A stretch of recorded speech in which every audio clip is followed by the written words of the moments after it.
ಪ್ರಸ್ತುತಪಡಿಸುತ್ತಿರುವ ಸತ್ಯವೇದ ಪಠಣ ಕಾರ್ಯಕ್ರಮಕ್ಕೆ ನಿಮ್ಮನ್ನು ಪ್ರೀತಿಯಿಂದ ಸ್ವಾಗತಿಸುತ್ತೇವೆ. ಪ್ರಿಯ ಕೇಳುಗರೆ, ಈ ಕಾರ್ಯಕ್ರಮವು ಸತ್ಯವೇದದಲ್ಲಿ ಇರುವಂತಹ ರಹಸ್ಯಗಳ ವಿವರಣೆಯ ಒಂದು ಕಾರ್ಯಕ್ರಮವಾಗಿದೆ. ಕೇಳಿರಿ, ಆಶೀರ್ವಾದ ಹೊಂದಿಕೊಳ್ಳಿರಿ. ನಿಮಗೆ ಪ್ರಶ್ನೆಗಳಿದ್ದಲ್ಲಿ ನಮ್ಮೊಟ್ಟಿಗೆ ನೀವು ಮಾತನಾಡಬೇಕಾದರೆ ನಮ್ಮ ಮೊಬೈಲ್ ಸಂಖ್ಯೆಯನ್ನು ನೀವು ಬರೆದಿಟ್ಟುಕೊಳ್ಳುವುದಾದರೆ ನಮ್ಮನ್ನು ಸಂಪರ್ಕಿಸಬಹುದು. ನಮ್ಮ ಮೊಬೈಲ್ ಸಂಖ್ಯೆ 9902606453. ಕ್ರಿಸ್ತನಲ್ಲಿ ಪ್ರಿಯ ದೇವಜನರೇ, ಇನ್ನೊಮ್ಮೆ ಕ್ರಿಸ್ತನ ವಾಕ್ಯವನ್ನು ಕೇಳುವ ಅವಕಾಶ ನಮಗೆ ದೊರಕಿದೆ. ಹಾಗಾಗಿ ನಾವು ದೇವರಿಗೆ ಅನಂತ ಸ್ತೋತ್ರವನ್ನು ಸಲ್ಲಿಸಬೇಕು. ಈ ಸಮಯದಲ್ಲಿ ದೇವರು ನಮ್ಮ ಜೊತೆಗೆ ಮಾತಾಡುವ ಹಾಗೆ ಆತನ ಕೃಪಾ ಸಹಾಯವನ್ನು ನಾವು ಕೋರೋಣ. ಅದೇ ರೀತಿಯಾಗಿ ಕ್ರಿಸ್ತನು ನಮಗೆ ಯಾವ ವಾಕ್ಯವನ್ನು ಕೊಡುತ್ತಾನೋ ಆ ವಾಕ್ಯವನ್ನು ಸ್ವೀಕರಿಸಿ ಅದರ ಮೂಲಕ ನಾವು ಸಹ ಕ್ರಿಸ್ತನು ಮಾಡಿದಂಥ ಸೇವೆಯನ್ನು ಮುಂದುವರಿಸುವ ಶಕ್ತಿಗಾಗಿ ನಾವು ಬೇಡಿಕೊಳ್ಳೋಣ. ಈ ದಿನದಂದು ನಾವು ಧ್ಯಾನ ಮಾಡಲಿಕ್ಕಿರುವ ವಿಷಯ ಕ್ರಿಸ್ತ ಯೇಸುವಿನ ಅನುಕಂಪ ಅಥವಾ ಕ್ರಿಸ್ತ ಯೇಸುವಿನ ಸಹಾನುಭೂತಿ, the compassion of Jesus Christ. ಅದಕ್ಕೆ ಅನುಗುಣವಾಗಿ ಮತ್ತಾಯನ ಸುವಾರ್ತೆ 9ನೇ ಅಧ್ಯಾಯ 35-38 ವಚನಗಳು. ಯೇಸು ಎಲ್ಲ ಊರುಗಳನ್ನು ಹಳ್ಳಿಪಳ್ಳಿಗಳನ್ನು ಸುತ್ತಿಕೊಂಡು ಅವರ ಸಭಾಮಂದಿರಗಳಲ್ಲಿ ಉಪದೇಶ ಮಾಡುತ್ತಾ ಪರಲೋಕದ ರಾಜ್ಯದ ಸುವಾರ್ತೆಯನ್ನು ಸಾರಿ ಹೇಳುತ್ತಾ ಎಲ್ಲ ಥರದ ರೋಗಗಳನ್ನು ಎಲ್ಲ ಥರದ ಬೇನೆಗಳನ್ನು ವಾಸಿ ಮಾಡುತ್ತಾ ಬಂದನು.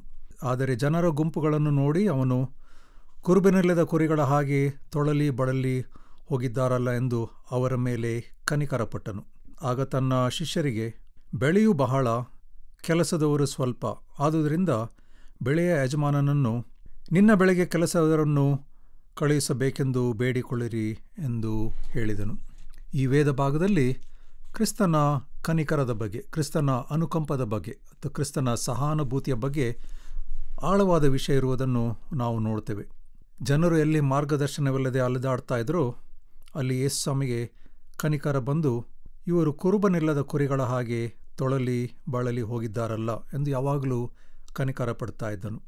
ಈ ರೀತಿಯಾದ ಅನುಕಂಪ, ಈ ರೀತಿಯಾದ ವಾತ್ಸಲ್ಯ, ಈ ರೀತಿಯಾದ ಪ್ರೀತಿ, ಈ ರೀತಿಯಾದ ಸಹಾನುಭೂತಿ ಸಾಮಾನ್ಯವಾಗಿ ತಾಯಿಯ ಗರ್ಭದಿಂದ ಬರುತ್ತೆ ಎಂದು ನಾವು ಓದ್ಕೊಳ್ತೇವೆ. ಇದು ಸಾಮಾನ್ಯ ಒಂದು ಜ್ಞಾನ.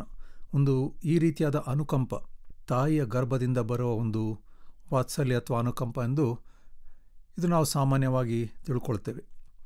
ಯಾವ ರೀತಿಯಾಗಿ ತಾಯಿ ತನ್ನ ಮಕ್ಕಳನ್ನು ಹೊತ್ತು ಬೆಳೆಸಿ ಅವರಿಗೆ ಬೇಕಂತ ಆಹಾರವನ್ನು, ಅವರಿಗೆ ಬೇಕಂತ ಬಲಶಕ್ತಿಯನ್ನು, ತ್ರಾಣವನ್ನು ಕೊಡ್ತಾಳೋ ಅಂಥ ಸಮಯದಲ್ಲಿ ಯಾವಾಗ ಮಕ್ಕಳು ಕಷ್ಟಪಡ್ತಾರೋ ತಾಯಿಗೆ ಈ ಕಷ್ಟವನ್ನು ಸಹಿಸಲಾಗುವುದಿಲ್ಲ. ಅಂಥ ಸಮಯದಲ್ಲಿ ಬರುವ ಒಂದು ಪ್ರೀತಿ, ಅಂಥ ಸಮಯದಲ್ಲಿ ಬರುವ ಅನುಕಂಪಕ್ಕೆ ಕನಿಕರ ಎಂದು ಹೇಳ್ತಾರೆ, ಕಂಪ್ಯಾಷನ್ ಅಂತ ಹೇಳ್ತಾರೆ. ಸತ್ಯವೇದದಲ್ಲಿ ದೇವರ ಮೂಲಕನೂ ಈ ರೀತಿಯಾದ ಒಂದು ಅನುಕಂಪ, ಈ ರೀತಿಯಾದ ಸಹಾನುಭೂತಿ ಬರುತ್ತೆ ಎಂದು ನಾವು ಹಳೆ ಒಡಂಬಡಿಕೆಯಲ್ಲಿ ಅನೇಕ ಸ್ಥಳಗಳಲ್ಲಿ ನಾವು ನೋಡ್ತೇವೆ. ಒಂದು ಕಡೆ ನಾವು ದೇವರನ್ನು ತಂದೆಯಾಗಿ ನಾವು ನೋಡ್ತೇವೆ. ಆದರೆ ದೇವರಿಗೆ ತಾಯಿಯ ಒಂದು ವಾತ್ಸಲ್ಯವೂ ಇದೆ, ತಾಯಿಯ ಒಂದು ಅನುಕಂಪವೂ ಇದೆ, ತಾಯಿಯ ಗುಣಲಕ್ಷಣಗಳು ಸಹ ಇವೆ ಎಂದು ನಾವು ನೋಡ್ತೇವೆ. ಹಾಗಾಗಿ ದೇವರಿಂದ ಬರುವ ಆ ಅನುಕಂಪ, ದೇವರಿಂದ ಬರುವ ಆ ಸಹಾನುಭೂತಿ ದೇವರ ಗರ್ಭದಿಂದ ಬರುವ ಒಂದು ಅನುಕಂಪ ಎಂದು ಸತ್ಯವೇದವು ನಮಗೆ ತಿಳಿಸುತ್ತದೆ. ಯೆಶಾಯನ ಪ್ರವಾದನ ಗ್ರಂಥ 66ನೇ ಅಧ್ಯಾಯ 13ರಲ್ಲಿ ಇರುವಂತೆ, ತಾಯಿ ಮಗನನ್ನು ಸಂತೈಸುವ ಪ್ರಕಾರ ನಾನು ನಿಮ್ಮನ್ನು ಸಂತೈಸುವೆನು. ತಾಯಿ ಮಗನನ್ನು ಸಂತೈಸುವ ಪ್ರಕಾರ ನಾನು ನಿಮ್ಮನ್ನು ಸಂತೈಸುವೆನೆಂದು ಯೆಶಾಯನ ಪ್ರವಾದಿಯು ದೇವರ ಬಗ್ಗೆ ಒಂದು ಸುಂದರವಾದ ಚಿತ್ರ ಕೊಡುವುದನ್ನು ನಾವು ನೋಡ್ತೇವೆ. ಅದೇ ರೀತಿಯಾಗಿ ಯೆಶಾಯನು 49ನೇ ಅಧ್ಯಾಯ 15ನೇ ವಚನದಲ್ಲಿ ಹೇಳುವಂತೆ, ಅವ ಹೆತ್ತ ತಾಯಿ ತನ್ನ ಮಕ್ಕಳನ್ನು ಮರೆತಾಳು, ಆದರೆ ನಾನು ನಿಮ್ಮನ್ನು ಮರೆಯುವುದಿಲ್ಲ. ನಾನು ನನ್ನ ಅಂಗೈಯಲ್ಲಿ ನಿಮ್ಮನ್ನು ಚಿತ್ರಿಸಿಕೊಂಡು ನಾನು ನಿಮ್ಮನ್ನು ಕಾಪಾಡಿದ್ದೇನೆ. ಅದರ ಹಿಂದಿರುವ ಅನುಕಂಪವನ್ನು ಪ್ರವಾದಿಯಾದ ಯೆಶಾಯನು ಬಹಳ ಸುಂದರವಾಗಿ ಅಲ್ಲಿ ಚಿತ್ರಿಸುವುದನ್ನು ನಾವು ನೋಡ್ತೇವೆ. ಅದೇ ರೀತಿಯಾಗಿ ಧರ್ಮೋಪದೇಶ ಕಾಂಡ 32ನೇ ಅಧ್ಯಾಯ 11ನೇ ವಚನದಲ್ಲಿ ನೋಡುವಂತೆ, ಹದ್ದು ಯಾವ ರೀತಿಯಾಗಿ ತನ್ನ ಮರಿಗಳನ್ನು ಪೋಷಿಸುವುದೋ ಅದೇ ರೀತಿಯಾಗಿ ನಾನು ನಿಮ್ಮನ್ನು ಪೋಷಿಸುವೆನು ಎಂದು ದೇವರು ತನ್ನ ಮಕ್ಕಳಿಗೆ ತಿಳಿಸುವುದನ್ನು ನಾವು ನೋಡ್ತೇವೆ.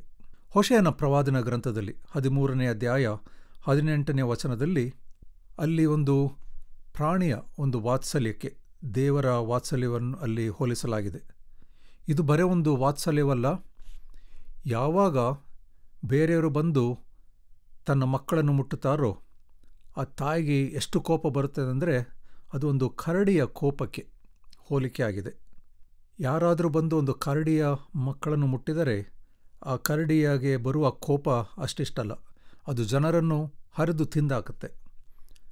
ಅದು ಕೋಪವಲ್ಲ, ಆದರೆ ಆ ಕೋಪದಿಂದ ಹಿಂದಿರುವ ತನ್ನ ಮಕ್ಕಳನ್ನು ಸಾಕಿ ಸಲುಹಿ ಬೆಳೆಸ್ಕೊಂಡು ಬಂದು ಅದರ ಹಿಂದಿರುವ ಅನುಕಂಪ, ಸಹಾನುಭೂತಿ, ಅದು ಪ್ರಾಮುಖ್ಯವಾದ ಒಂದು ವಿಷಯ. ಹಾಗಾಗಿ ಕರಡಿ ಮರಿಯು ಯಾವ ರೀತಿಯಾಗಿ ತನ್ನ ಮರಿಗಳನ್ನು ಕಾಯುತ್ತೇವೋ ಅದೇ ರೀತಿಯಾಗಿ ದೇವರು ತನ್ನ ಮಕ್ಕಳನ್ನು ಕಾಯ್ದು ಕಾಪಾಡುತ್ತಾನೆ. ಲೂಕನ ಸುವಾರ್ತೆ 13ನೇ ಅಧ್ಯಾಯ 34ನೇ ವಚನದಲ್ಲಿ ಸಹ ಅದೇ ರೀತಿಯಾದ ಒಂದು ಸುಂದರವಾದ ಚಿತ್ರ ಇರುವುದನ್ನು ನಾವು ನೋಡ್ತೇವೆ. 34ನೇ ವಚನದಲ್ಲಿ ನಾವು ನೋಡುವುದಾದರೆ, ಕೋಳಿ ತನ್ನ ಮರಿಗಳನ್ನು ರೆಕ್ಕೆಗಳ ಕೆಳಗೆ ಕೂಡಿಸಿಕೊಳ್ಳುವಂತೆ ನಿನ್ನ ಮಕ್ಕಳನ್ನು ಕೂಡಿಸಿಕೊಳ್ಳುವುದಕ್ಕೆ ನನಗೆ ಎಷ್ಟೋ ಸಾರಿ ಮನಸ್ಸಿದೆ. ಅಂದರೆ ನಾನು ನಿಮ್ಮ ಪೋಷಕನಾಗಿರಲಿಕ್ಕೆ ನನಗೆ ತುಂಬ ಮನಸ್ಸಿದೆ. ಅನುಕಂಪದಿಂದ ನಾನು ನಿಮ್ಮನ್ನು ನೋಡ್ಕೊಳ್ತೇನೆ, ಸಹಾನುಭೂತಿಯಿಂದ ನಿಮ್ಮನ್ನು ನಾನು ನೋಡ್ಕೊಳ್ತೇನೆ, ಪ್ರೀತಿಯಿಂದ ನಮ್ಮನ್ನು ನಾನು ನೋಡ್ಕೊಳ್ತೇನೆ. ಆದರೆ ಅದಕ್ಕೆ ಅನುಗುಣವಾಗಿ ನೀವು ನನಗೆ ಪ್ರೀತಿ ತೋರಿಸ್ತಾ ಇಲ್ಲ ಎಂದು ಕ್ರಿಸ್ತನು ಪದೇ ಪದೇ ಹೇಳುವುದನ್ನು ನಾವು ನೋಡ್ತೇವೆ. ಈ ವಿಷಯಗಳನ್ನು ನಾವು ಹಿನ್ನೆಲೆಯಾಗಿ ಇಟ್ಟುಕೊಂಡು ಈ ದಿನದ ವೇದ ಭಾಗವನ್ನು ನಾವು ನೋಡುವುದಾದರೆ, ಯೇಸು ಸ್ವಾಮಿ ಬೇರೆ ಬೇರೆ ಊರುಗಳಿಗೆ ಹೋಗಿ ತನ್ನ ಸೇವೆಯನ್ನು ಮಾಡುವುದನ್ನು ನಾವು ನೋಡ್ತೇವೆ.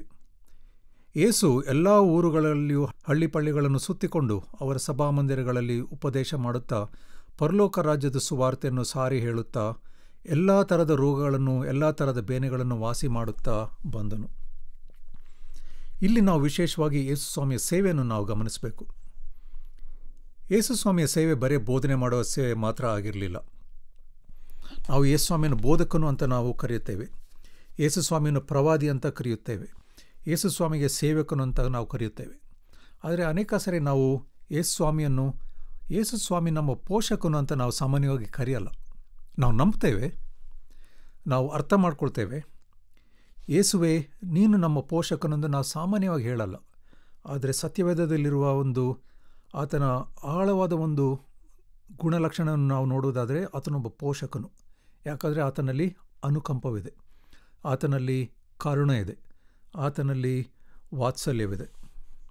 ಆ ಕರುಣೆ ವಾತ್ಸಲ್ಯ ಯಾವಾಗ ತೋರ್ಬರ್ತದೆ ಅಂದರೆ, ಮಕ್ಕಳು ಹಸಿದಾಗ ತಾಯಿಗೆ ಯಾವ ರೀತಿಯಾಗಿ ಅದನ್ನು ತಡ್ಕೊಳ್ಳಿಕ್ಕಾಗಲ್ವೋ, ತಾಯಿ ಏನಾದರೂ ಮಾಡಿ ಮಕ್ಕಳಿಗೆ ಆಹಾರವನ್ನು ಯಾವುದಾದರೂ ರೀತಿಯಲ್ಲಿ ತಂದು ಕೊಡ್ತಾಳೋ ಅದೇ ರೀತಿಯಾಗಿ ತನ್ನ ಮಕ್ಕಳು ಕಷ್ಟದಲ್ಲಿರಬೇಕಾದ್ರೆ ಕ್ರಿಸ್ತನು ದುಃಖಿಸುವುದನ್ನು ನಾವು ನೋಡ್ತೇವೆ. ಆತನ ದುಃಖದ ಹಿಂದೆ ಆಳವಾದ ಅನುಕಂಪವಿದೆ, ಆತನ ದುಃಖದ ಹಿಂದೆ ಸಹಾನುಭೂತಿ ಇರುವುದನ್ನು ನಾವು ನೋಡ್ತೇವೆ.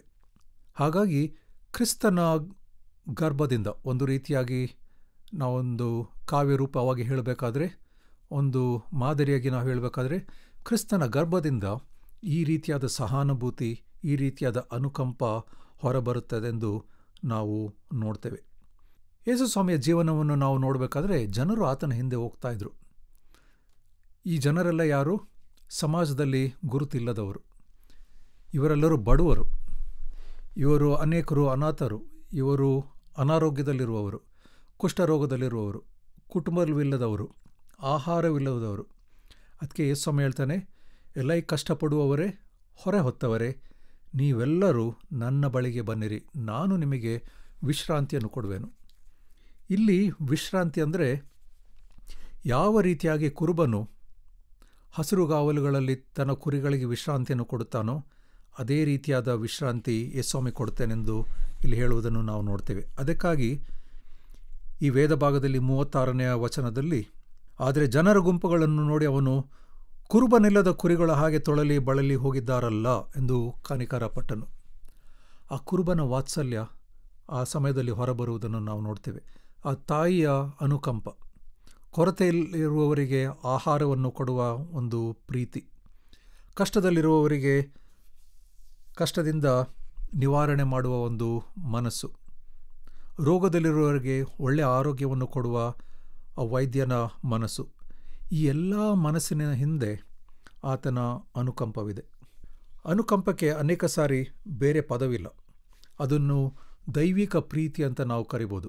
ಇದು ಬರೇ ಒಂದು ದೈವಿಕವಾದ ಪ್ರೀತಿ ಅಲ್ಲ, ಇದು ಬರೇ ಬಾಹ್ಯ ರೂಪದಲ್ಲಿ ನಾವು ನೋಡುವಂಥ ಪ್ರೀತಿ ಅಲ್ಲ, ಇದು ಅಂತರಾಳದಿಂದ ಬರುವ ಪ್ರೀತಿ. ಅದಕ್ಕೆ ಹಳೆ ಒಡಂಬಡಿಕೆಯಲ್ಲಿ ಅಂತರಾಳಕ್ಕೆ ಗರ್ಭ ಅಂತ ಕರೀತಾರೆ. ಗರ್ಭದಿಂದ ಬರುವ ಪ್ರೀತಿ ಅಂದರೆ ನಾವು ಆ ಪ್ರೀತಿಯನ್ನು ಇತರರಿಗೆ ತೋರಿಸಿದಾಗ ಯಾವ ರೀತಿಯಾಗಿ ಒಂದು ಗರ್ಭದಿಂದ ಒಂದು ಮಗು ಜನನ ಹೊಂದಿಕೊಂಡು ಹೊರಬರುತ್ತವೋ, ನಾವು ತೋರಿಸುವ ಅನುಕಂಪದ ಮೂಲಕ ಇತರರಿಗೆ ಹೊಸ ಜೀವವನ್ನು ನಾವು ಕೊಡುವವರಾಗಿರಬೇಕು. ಒಬ್ಬ ಹೊಸ ವ್ಯಕ್ತಿಗೆ ನಾವು ಹೊಸ ಗುರುತು ಕೊಡೋರಾಗಿರಬೇಕು. ಅರಿಯದ ಒಬ್ಬ ವ್ಯಕ್ತಿಗೆ, ಅರಿಯದ ಒಂದು ಮಗುವಿಗೆ, ಅರಿಯದ ಒಂದು ಸ್ತ್ರೀಗೆ, ಏನೂ ತಿಳಿಯದ ಒಬ್ಬ ವ್ಯಕ್ತಿಗೆ ಹೊಸ ಗುರುತನ್ನು, ಹೊಸ ಜೀವವನ್ನು, ಅಂದರೆ ಹೊಸದಾಗಿ ಜೀವ ಕೊಡುವ ಒಂದು ಅನುಕಂಪ ನಮ್ಮಲ್ಲಿ ಇರಬೇಕು ಎಂದು ಕ್ರಿಸ್ತನು ದೊಡ್ಡ ಸವಾಲನ್ನು ನಮಗೆ ಕೊಡುವುದನ್ನು ನಾವು ನೋಡ್ತೇವೆ. ಅನೇಕ ಸಾರಿ ಜನರು ಹಸಿದು ಆತನ ಹಿಂದೆ ಹೋಗ್ತಾಯಿದ್ರು. ಅದಕ್ಕೆ 2-3 ಕಡೆಗಳಲ್ಲಿ ನಾವು ನೋಡ್ತೇವೆ. ಯೇಸು 5,000 ಜನರಿಗೆ, 4,000 ಜನರಿಗೆ, 5,000ಕ್ಕಿಂತ ಹೆಚ್ಚು ಜನರಿಗೆ ಆಹಾರ ಕೊಡುವುದನ್ನು ನಾವು ನೋಡ್ತೇವೆ. ಯೇಸು ಸ್ವಾಮಿ ಬರೇ ಬೋಧನೆ ಮಾಡಿ ಹೋಗ್ಬಿಡ್ಬೋದಿತ್ತು. ನೀವು ಬಂದಿದ್ದಕ್ಕೆ ನನಗೆ ತುಂಬ ಸಂತೋಷ ಆಗಿದೆ, ನಾವು ಬೋಧನೆ ಮಾಡಿದ್ದನ್ನೆಲ್ಲ ನೀವು ಕೇಳಿಸ್ಕೊಂಡಿದ್ದೀರಾ, ಈಗ ನೀವು ಸಹ ಹೋಗಿ ಬೋಧನೆ ಮಾಡಿರಿ ಅಂತ ಹೇಳಿ ಮುಗಿಸ್ಬಿಡ್ಬೋದಿತ್ತು. ಆದರೆ ಯೇಸು ಸ್ವಾಮಿಯಲ್ಲಿ ನಿಲ್ಲಿಸಲಿಲ್ಲ. ಅನೇಕ ಸಾರಿ ಜನರಿಗೆ ಆಹಾರವಿಲ್ಲದನ್ನು ನೋಡಿ ಆತನಿಗೆ ದುಃಖವಾಯಿತು. ನಾನು ಮಾತ್ರ ಆಹಾರ ಸೇವಿಸಿದರೆ ಸಾಲಲ್ಲ, ನೀವು ಸ್ವಲ್ಪ ಆಹಾರವಿದ್ರೂ ತನ್ನಿ, ನಾನು ಪ್ರಾರ್ಥನೆ ಮಾಡಿ 1,000 ಜನಕ್ಕೆ ಹಂಚ್ತೇನೆ ಎಂಬ ಒಂದು ಆಶ್ವಾಸನೆಯನ್ನು ನೀಡಿದಂಥ ಯೇಸು, ಆತನು ಬರೀ ಆಶ್ವಾಸನೆ ನೀಡಿಲ್ಲ, ಆತನು ಅದನ್ನು ಮಾಡಿ ತೋರಿಸಿದನು. 5,000ಕ್ಕಿಂತ ಹೆಚ್ಚಾದ ಜನರಿಗೆ ಆಹಾರವನ್ನು ಕೊಟ್ಟನು. ಅಂದರೆ ಈ ಅನುಕಂಪದ ಹಿಂದಿರುವ ಒಂದು ಒಂದು ಯೋಚನೆ ಏನೆಂದರೆ, ನಾವು ನಮ್ಮ ಜೀವನವನ್ನು ಬರೇ ಆತ್ಮಿಕ ದೃಷ್ಟಿಯಿಂದ ನೋಡುವುದು ಮಾತ್ರವಲ್ಲ, ಭೌತಿಕವಾಗಿಯೂ ದೈಹಿಕವಾಗಿಯೂ ಸಹ ನಾವು ನಮ್ಮ ಸೇವೆಯನ್ನು ಮಾಡಬೇಕು. ನಾವು ಜನರಿಗೆ ಬರೇ ಪ್ರಾರ್ಥನೆ ಮಾಡಿ ನಿಮ್ಮ ರೋಗಗಳನ್ನು ನಿವಾರಣೆ ಮಾಡ್ತೀನಿ, ನಿಮ್ಮ ಸಲುವಾಗಿ ನಾನು ಪ್ರಾರ್ಥನೆ ಮಾಡ್ತೀನಿ ಹೇಳಿದ್ರೆ ಸಾಲಲ್ಲ. ಯೇಸು ಸ್ವಾಮಿ ಅದನ್ನು ಮಾಡ್ಬೋದಿತ್ತು. ಆದರೆ ಯೇಸು ಸ್ವಾಮಿ ಏನು ಮಾಡ್ತಾನೆ? ಬೋಧನೆಯೂ ಮಾಡಿದನು, ಆಶ್ವಾಸನೆಯನ್ನು ಕೊಟ್ಟನು, ಹಸಿದಾಗ ಜನರಿಗೆ ಆಹಾರವನ್ನು ಕೊಟ್ಟನು, ಬಳಲಿದಾಗ ಅವರಿಗೆ ನೀರನ್ನು ಕೊಟ್ಟನು, ಆರೋಗ್ಯವಿಲ್ಲದಾಗ ಅವರಿಗೆ ಆರೋಗ್ಯವನ್ನು ಕೊಟ್ಟನು. ಅದಕ್ಕೆ ಯೇಸು ಸ್ವಾಮಿಯ ಸೇವೆಯನ್ನು ಒಂದು ಅನುಕಂಪದ ಸೇವೆ ಅಥವಾ ಸಹಾನುಭೂತಿಯ ಸೇವೆ ಎಂದು ನಾವು ನೋಡ್ತೇವೆ. ಯೇಸು ಸ್ವಾಮಿಯ ಹಿಂದೆ 1,000 ಜನರು ಹೋಗಬೇಕಾದ್ರೆ ಅದರಲ್ಲೊಂದು ಕಾರಣವಿತ್ತು. ಯೇಸು ಸ್ವಾಮಿ ಆಡಿದೊಂದು, ಮಾಡಿದ ಕೆಲಸ ಇನ್ನೊಂದು ಇರಲಿಲ್ಲ. ಆತನು ಆಡಿದ್ದನ್ನೇ ಮಾಡಿದನು, ನುಡಿದದ್ದನ್ನು ತನ್ನ ಜೀವನದಲ್ಲಿ ಸಾಧಿಸಿದನು. ಯಾವ ರೀತಿಯಾದ ಒಂದು ತಾರತಮ್ಯತೆ ಇಲ್ಲದೆ ತನ್ನ ಸೇವೆ ಮಾಡುವುದನ್ನು ನಾವು ನೋಡ್ತೇವೆ. ಹಾಗಾಗಿ ಜನರಿಗೆ ಆತನ ಮೇಲೆ ನಂಬಿಕೆ ಇತ್ತು. ಇವನು ಆಡುವುದೊಂದು ಮಾಡುವುದೊಂದು ಅಂತ ಜನರು ಏನಾದ್ರು ನೋಡಿದ್ರೆ ಆತನ ಹಿಂದೆ ಹೋಗ್ತಿರಲಿಲ್ಲ. ಯಾವ ರೀತಿಯಾಗಿ ತಾಯಿ ತನ್ನ ಮಕ್ಕಳ ಹಿಂದೆ ಹೋಗಿ, ವಿಶೇಷವಾಗಿ ಜೀವ ಮರಣದಲ್ಲಿ ಹೋರಾಡುತ್ತಿರುವ ಮಕ್ಕಳಿಗೆ ಯಾವ ರೀತಿಯಾಗಿ ತಾಯಿ ಹೊಸ ಜೀವವನ್ನು ಕೊಡುತ್ತಾಳೋ, ಅದೇ ರೀತಿಯಾದ ಜೀವವನ್ನು ಯೇಸುಸ್ವಾಮಿ ನಮಗೆ ಕೊಡ್ತಾನೆಂದು ನಾವು ಈ ವೇದ ಭಾಗದಲ್ಲಿ ನಾವು ನೋಡ್ತೇವೆ. ತಾಯಂದರು ಮಕ್ಕಳನ್ನು ಹಡೆಯುವಾಗ ಅವರು ಸಹ ಜೀವ ಮರಣಗಳ ನಡುವೆ ಹೋರಾಡುತ್ತಾರೆ. ನಾವು ನೋಡ್ತೇವೆ ಅನೇಕ ಸಾರಿ ತಾಯಂದರು ಮಕ್ಕಳಿಗೆ ಜನ್ಮ ಕೊಡಬೇಕಾದ್ರೆ ತಾಯಂದರು ಸಾಯ್ತಾರೆ.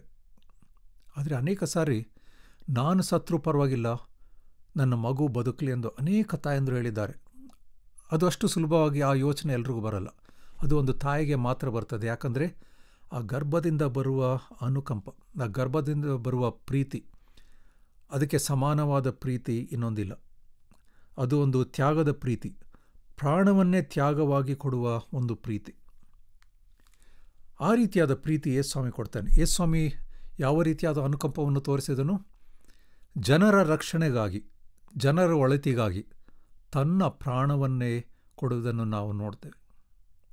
ನಾವು ನಮ್ಮ ಪಾಪಗಳಿಗಾಗಿ ನಾವು ಸಾಯಬೇಕು, ನಾವು ಮಾಡಿದಂಥ ತಪ್ಪುಗಳಿಗಾಗಿ ನಾವು ಶಿಕ್ಷೆಯನ್ನು ಅನುಭವಿಸಬೇಕು. ಆದರೆ ಯೇಸುಸ್ವಾಮಿ ಆ ಅನುಕಂಪದಿಂದ ನಮ್ಮೆಲ್ಲರ ಪರವಾಗಿ ಆತನು ಆ ಶಿಕ್ಷೆಯನ್ನು ಅನುಭವಿಸಿ ಆ ಅನುಕಂಪದಿಂದ ಶಿಲುಬೆಯ ಮರಣವನ್ನು ತಾಳಿದನು. ಹಾಗಾಗಿ ಮೊದಲನೇ ದಿನದಿಂದ ಕಡೆಯ ದಿನವರೆಗೆ ಆತನ ಸೇವಾಕಾಲ ಅನುಕಂಪದಿಂದ ತುಂಬಿದ, ಸಹಾನುಭೂತಿಯಿಂದ ತುಂಬಿದ ಸೇವಾಕಾಲವಾಗಿತ್ತು. ಆ ಅನುಕಂಪವಿಲ್ಲದಿದ್ದರೆ, ಆ ಸಹಾನುಭೂತಿ ಇಲ್ಲದಿದ್ದರೆ ಜನರು ಆತನನ್ನು ಗುರುತಿಸ್ತಿರಲಿಲ್ಲ. ಆಗಿನ ನಾಯಕರು, ಪರಿಸಾಯರು, ಶಾಸ್ತ್ರಿಗಳು ಜನರಿಗೆ ಬೈತಾಯಿದ್ರು, ಯಾಕೆ ಯೇಸುಸ್ವಾಮಿ ಹಿಂಬಾಲಿಸ್ಕೊಂಡು ಬರ್ತೀರಾ? ದೂರ ಹೋಗ್ರಿ, ನೀವು ಹತ್ತಿರ ಬರಬೇಡ್ರಿ, ನೀವು ಹತ್ತಿರ ಬರೋದಂದರೆ ಯೇಸುಸ್ವಾಮಿಗೆ ತೊಂದರೆ ಆಗುತ್ತೆ ಅಂತ. ಆದರೆ ಜನರು ಧೈರ್ಯವಾಗಿ ಆತನ ಹಿಂದೆ ಬಂದರು. ಶಿಷ್ಯರು ಆತನ ಅನೇಕ ಸಾರಿ ಜನರಿಗೆ ಹತ್ತಿರ ಬರಲಿಕ್ಕೆ ಬಿಡ್ತಿದ್ದಿಲ್ಲ. ನಮ್ಮ ಯಜಮಾನನ್ನು ನೀವು ಮುಟ್ಟಬಾರ್ದು, ನಮ್ಮ ಗುರುಗಳನ್ನು ನೀವು ಮುಟ್ಟಬಾರ್ದು ಅಂತ ಹೇಳ್ತಾಯಿದ್ರು. ಆದರೆ ಯೇಸುಸ್ವಾಮಿ ಮಕ್ಕಳನ್ನು ಹತ್ತಿರಕ್ಕೆ ಕರೆದು, ಮಕ್ಕಳನ್ನು ನನ್ನ ಹತ್ತಿರಕ್ಕೆ ಬರಗೊಳಿಸಿರಿ, ಅವುಗಳಿಗೆ ಅಡ್ಡಿ ಮಾಡಬೇಡಿರಿ, ದೇವರ ರಾಜ್ಯವು ಇಂಥವರದೆ ಎಂದು ಆ ಅನುಕಂಪದಿಂದ, ಆ ಸಹಾನುಭೂತಿಯಿಂದ ಗುರುತಿಲ್ಲದ ಮಕ್ಕಳನ್ನು ಸಹ ಸ್ವೀಕರಿಸಿದನು, ಗುರುತಿಲ್ಲದಂಥ ಸ್ತ್ರೀಯರನ್ನು ಸ್ವೀಕರಿಸಿದನು, ಗುರುತಿಲ್ಲದಂಥ ಜನರನ್ನು ಆತನು ಸ್ವೀಕರಿಸಿದನು. ಹಾಗಾಗಿ ಆತನು ಎಲ್ಲಿ ಜನರು ಮಾರ್ಗದರ್ಶನವಿಲ್ಲದೆ ಹೋಗ್ತಾ ಇದ್ರೋ ಆತನಿಗೆ ಯಾವಾಗಲೂ ಅದು ಬರ್ತಾಯಿತ್ತು, ಇವರು ಕುರುಬನಿಲ್ಲದ ಕುರಿಗಳಂತಿದ್ದಾರಲ್ಲ ಎಂದು ಕನಿಕರ ಪಡುತ್ತಾ ಇದ್ದರು. ಈ ಕನಿಕರ ನಮ್ಮ ಜೀವನದ ಬುನಾದಿಯೂ ಸಹ ಆಗಬೇಕು. ನಾವು ಯೇಸುಸ್ವಾಮಿಯ ಶಿಷ್ಯರಂತ ನಾವು ಕರೆಸ್ಕೊಳ್ಬೇಕಾದ್ರೆ ಆತನ ಕನಿಕರವಿಲ್ಲದಿದ್ದರೆ, ಆತನ ಅನುಕಂಪವಿಲ್ಲದಿದ್ದರೆ ನಾವು ಯೇಸುಸ್ವಾಮಿ ಶಿಷ್ಯರಂತ ನಮಗೆ ಕರೆಸ್ಕೊಳ್ಳುವ ಯಾವ ಹಕ್ಕು ಇಲ್ಲ. ಹಾಗಾಗಿ ಶಿಷ್ಯತ್ವ ಎನ್ನುವುದು ಒಂದು ಬಹಳ ಜವಾಬ್ದಾರಿಕೆಯುಳ್ಳ ಒಂದು ಕಾರ್ಯ. ಅದು ಅಷ್ಟು ಸುಲಭವಾಗಿ ಬರಲ್ಲ. ಅದು ಒಂದು ಪದವಿ ಅಲ್ಲ, ಅದು ಒಂದು ತ್ಯಾಗದ ಮನೋಭಾವನೆ. ಯಾವ ರೀತಿಯಾದ ತ್ಯಾಗ? ನಮ್ಮ ಪ್ರಾಣವನ್ನೇ ಮುಡಿಪಾಗಿಟ್ಟು ತ್ಯಾಗ ಮಾಡುವ ಒಂದು ಮನೋಭಾವನೆ. ಆ ಮನೋಭಾವನೆ ಕ್ರಿಸ್ತನಿಗಿತ್ತು. ಆ ಮನೋಭಾವನೆ ಪ್ರತಿ ಸಾರಿ ಆತನು ಜನರನ್ನು ನೋಡಿದಾಗ ಬರ್ತಾಯಿತ್ತು. ಅವರ ನಾಯಕರೇ ಜನರನ್ನು ಮರ್ತಿರ್ಬೋದು, ಆದರೆ ದೇವರು ಹೇಳ್ತಾನೆ, ನಿಮ್ಮ ನಾಯಕರುಗಳು ನಿಮ್ಮನ್ನು ಮರ್ತಿರ್ಬೋದು, ಆದರೆ ನಾನು ನಿಮ್ಮನ್ನು ಮರೆಯುವುದಿಲ್ಲ, ನಾನು ನಿಮ್ಮನ್ನು ಪೋಷಿಸುತ್ತೇನೆ. ಜನರು ನಿಮ್ಮನ್ನು ಕದ್ದರೆ ಯಾವ ರೀತಿಯಾಗಿ ಕರಡಿಗೆ ಕೋಪ ಬರ್ತದೋ ಆ ರೀತಿಯಾದ ಕೋಪವನ್ನು ನಾನು ತೋರಿಸಿ ನಿಮ್ಮನ್ನು ಅವರಿಂದ ಬಿಡಿಸಿ ನಾನು ನಿಮ್ಮನ್ನು ಕಾಪಾಡ್ತೇನೆ ಎಂದು ದೇವರು ಪ್ರತಿ ಸಾರಿ ಸತ್ಯವೇದದಲ್ಲಿ ಹೇಳುವುದನ್ನು ನಾವು ನೋಡ್ತೇವೆ. ಹಾಗಾಗಿ ಈ ರೀತಿಯಾದ ಯೇಸುಕ್ರಿಸ್ತನ ಅನುಕಂಪ, ಈ ರೀತಿಯಾದ ಸಹಾನುಭೂತಿಯನ್ನು ನಾವು ಸಹ ಹೊಂದಿಕೊಳ್ಳೋಣ. ಇದು ಅಷ್ಟು ಸುಲಭವಾದ ಒಂದು ಯೋಚನೆ ಅಲ್ಲ.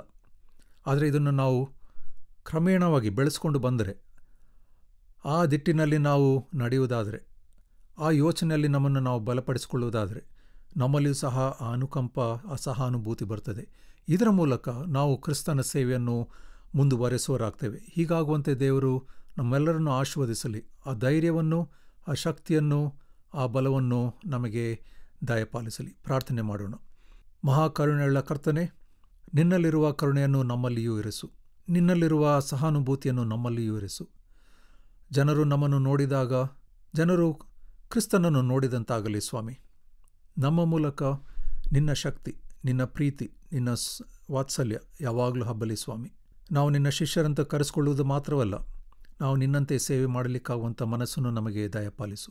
ಕುರುಬನಾದ ಕ್ರಿಸ್ತನೇ, ನಿನ್ನ ಹೆಸರಿನಲ್ಲಿ ಈ ಪ್ರಾರ್ಥನೆಯನ್ನು ಬೇಡಿದ್ದೇವೆ. ಆಮೆನ್.